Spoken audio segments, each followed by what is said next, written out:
Hey guys, this is Christian here, and today is my live movie review for Wicked for Good. Before I get into this, please like to subscribe to me what you think of this review. I may mention spoilers, so that's why I put the spoiler tag in the title. So, like, if you haven't seen the movie, I probably wouldn't watch this yet. Watch the movie first, then you can come back. Because I feel like I'm gonna mention spoilers. I may not, but I feel like it's likely that I will.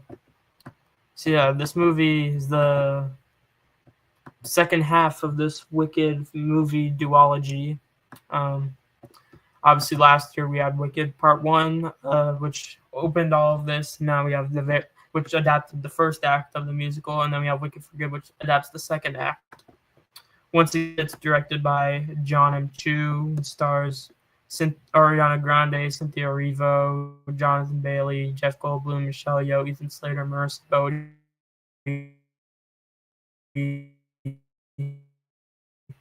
A lot of these people returning from the first movie. Yes, Grande is the first one listed. With the first movie, Cynthia Erivo was the first listed, but now it's Ariana Grande, and for good reason. For good reason. Um, so yeah, I have a lot of stuff from my Letterboxd review that I'm gonna be mentioning here. Just realized how long my Letterboxd review is.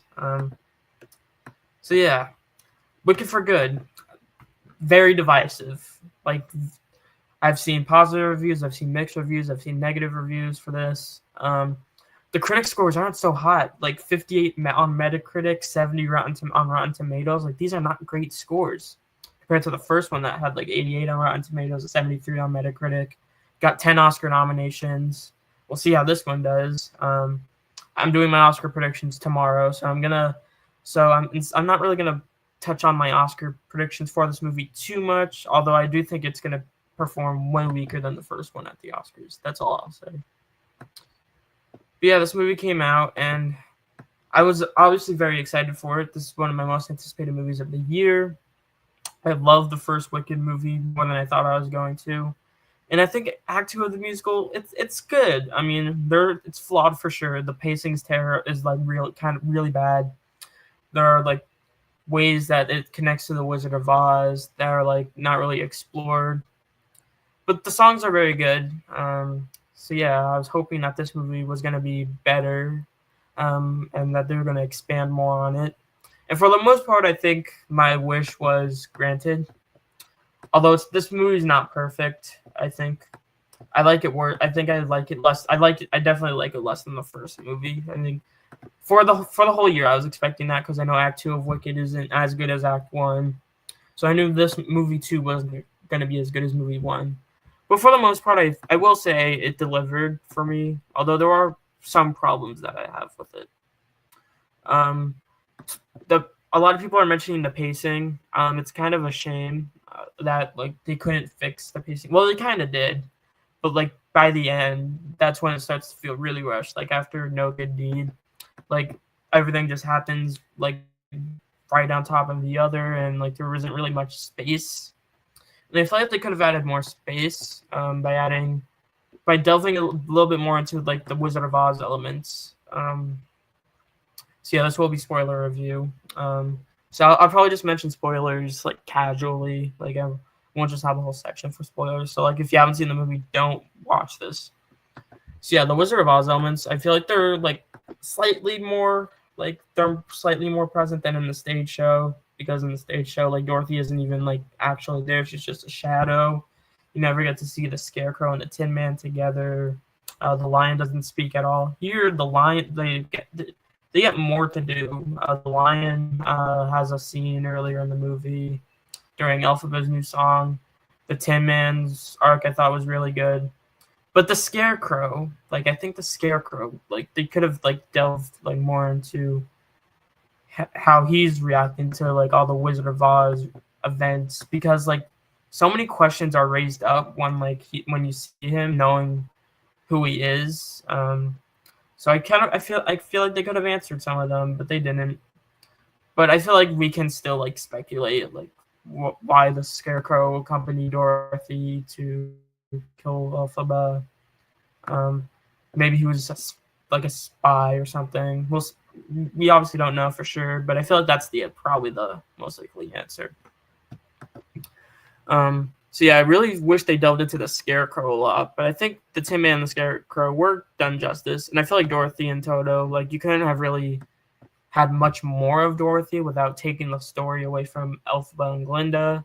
So I'm glad that they just like they didn't show her face at all. They just showed like her back and her shoes and stuff.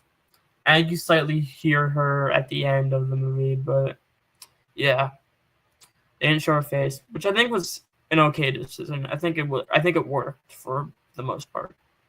Um, but yeah, I think they could have done like maybe had just like one scene, like building up the relationship between Dorothy's companions, because like Tin Man and the Scarecrow obviously have a certain history, and the Scarecrow also has a history with the lion. So like maybe delving into that could have been cool, but yeah. Um, any other? Oh yeah, I had to talk about Michelle Yeoh's performance. Well, not necessarily her performance. Well, her performance I thought was. We'll get more into her performance, but she's mainly in the negative section for her singing, because her singing was actively like bad in this movie. I think it was even worse than her singing in the first movie. But her performance, we'll talk about when we talk about positives, because I actually thought her performance was good in the movie. Aside from those like very minor issues, though, I really enjoyed this one. I think I'm on the positive side on it, and I really like most of it. I have all of this in order from my Letterboxd review, so I'll talk about all this in that order. But I thought this movie was wonderful. Yeah, I had to do that.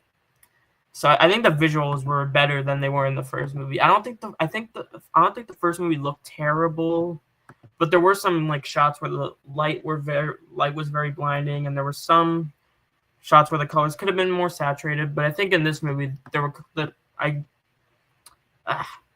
the colors looked more colorful, especially like towards the end where they actually like show some shots from the first movie. They looked a lot more colorful. There was a lot less scenes where the sun is blinding me, like in that whole Dancing Through Life scene. Like the set was amazing. Jonathan Bailey sounded great. Choreography was great, but there were also like those really bright lights because of the sun glare. But this movie, as I said, has less sun glare and more colors, so I thought that was good. I also thought there were very cool, like, creative choices here from John M. Chu. I thought his direction was good in the last one, but I thought there were very good creative choices here. And very, very impressive camera work as well. There's one shot at the end with Elphaba and Glinda in a door that I thought was amazing. There's a whole wonderful scene which I thought looked really cool with the pink lights and the like broom swing. And it comes down and it's just one total pride party. No, just kidding. I think the rainbow lights was supposed to symbolize over the rainbow. But yeah, that was all cool. I liked how the girl in the bubble scene was filmed and how it involved like all these different mirrors. I thought that was very cool. So yeah. Obviously just like the first movie, the costumes and production design, 10 out of 10. The costumes here are insane. Paul Tazwell, I think, should win a second Oscar. Don't know if he's going to, but I think he should. And the production design, I don't think I would vote for this to win production design. I think Frankenstein's production design was insane. But we'll delve more into that with my prediction video. Also, the makeup was phenomenal. The makeup and hairstyling was great in the first one, but here, like, you have the Tin Man and the Scarecrow, and I thought the prosthetics on them were fantastic, especially on the Tin Man. Wow. The soundtrack, I thought, and the songs were all very good. I still think Act 1 has the slightly stronger soundtrack, but this soundtrack is very good too. Part 1 has Defying Gravity, Popular, Dancing Through Life, The Wizard and I, What Is This Feeling? This one has No Good Deed, For Good, As Long As You're Mine, Thank Goodness, Wonderful, and 2 new songs as well. Yeah, so some of my standouts, musical numbers. I thought For Good, that scene was very effective. No Good Deed was amazing. As Long As Your Mind was very good. Wonderful, I thought, was better than in the stage show by adding Glinda to it, which I thought added a lot more to that song. And then we also have the two new songs, No Place Like Home and The Girl in the Bubble. I think No Place Like Home was quite good. I thought it was very timely, beautifully sung. I think the song starts off very slow, and then it kind of like picks up at the end, and I think it ends off strong, although it is interrupted in the movie by a lion. So yeah. But yeah, aside from that, I liked the song. It wasn't anything amazing. Don't know if it's gonna be Oscar nominated, but I liked it. I do think the out of the two new songs. Oh yeah, the No Place Like Home, like right as it picks up, like it ends, and it's like I wish the song lasted longer. I do think out of the two new songs, the better one was The Girl in the Bubble. It comes at a very pivotal moment in the story, and I think it adds a lot to Glenda's character and the choices that she made in the first movie. And I mean, I do think like where it's placed right between March of the Witch Hunters. Maybe it could have been set like after the song ended, but I still think the song was very effective and good. I do think the film does a great job at tying this whole story together and wrapping up everyone's character arcs, and that were all built up in the first movie. And I think all the stuff they expanded on was very good.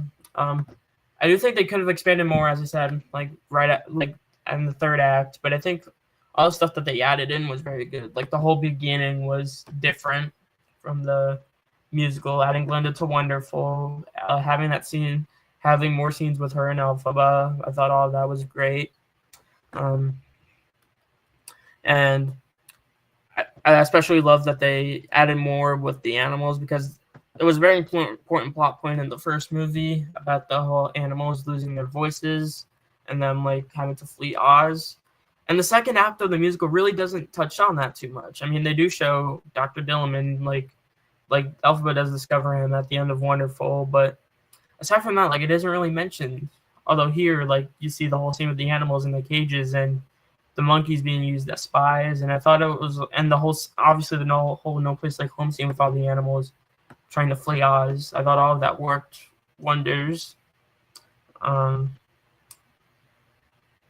So yeah, the film also continues the very relevant political commentary that the first one has about like propaganda and all of that. Like I think all of the commentary really works, especially with the animals and the propaganda. Like all of it's great, and very timely to what we're living in right now. They really chose to release these two movies that are really at a very good time. And also, we have to talk about performances. Cynthia Erivo was amazing as Elphaba. She has very amazing. She has like multiple amazing scenes. She has a scene with the wizard when she discovers the animals. Obviously, her songs "No Good Deed" was amazing. I think she does what she needs to do to get an Oscar nomination, but will she? Well, that question is going to be answered in my Oscar prediction video tomorrow, because like because of the reception of this movie is definitely going to impact my predictions, despite me thinking that she deserves to be nominated. So yeah. However, I do think while the first movie was definitely Elphaba's movie, this one's Glenda's movie. For Good's Glenda's movie, and I think Ariana Grande was phenomenal here. I think she gives one of my favorite performances of the whole year. I really think she deserves to win for Best Supporting Actress at the Oscars. Well, to be honest, she's not really supporting. She's the lead in the movie, but the Oscars she's supporting, which I think she would have a better shot winning in supporting than lead. But we'll see if she even ends up winning. But I hope she does. Out of all the performances, I think she deserves to win. I think the rest of the cast was great too. Jonathan Bailey, Ethan Slater, Marissa Bodie. I thought all of them were fantastic.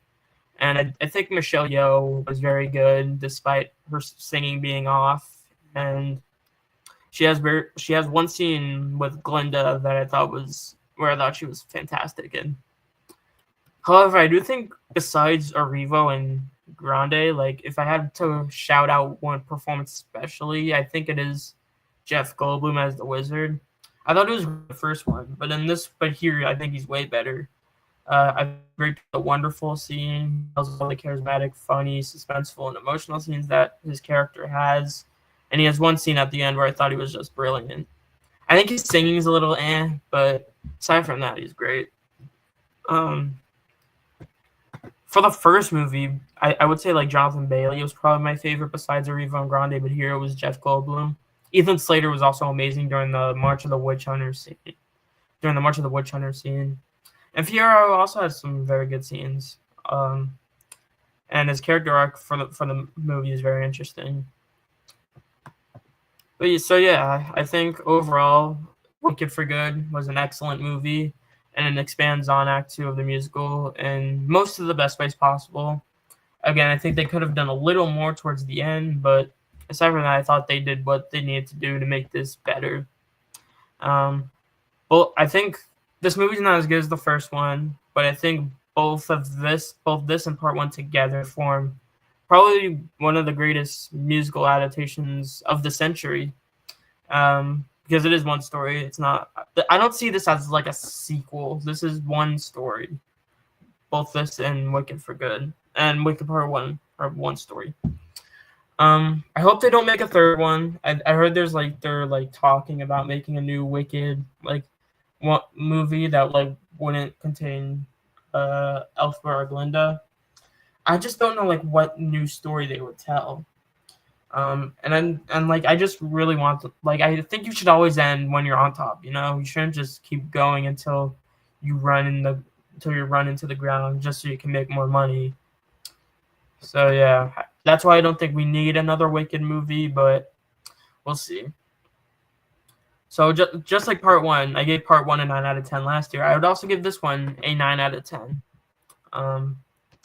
So yeah. And then at the end of my Letterboxd review, I say, who can say if I've been changed for the better? But because I've seen both Wicked films, I have been changed for good. So yeah, that's the end of my Letterboxd review, and that was an interesting thing to add. So yeah, overall, I loved Wicked for Good. So we'll talk. I'm not gonna go into awards because my Oscar live stream is going to be tomorrow where I do my updated predictions. They have changed significantly since September when I last did them. So yeah, I'm going to have a lot to comment on tomorrow. So yeah, thank you guys so much for watching. Please like, subscribe, and I'll see you guys next time. Bye.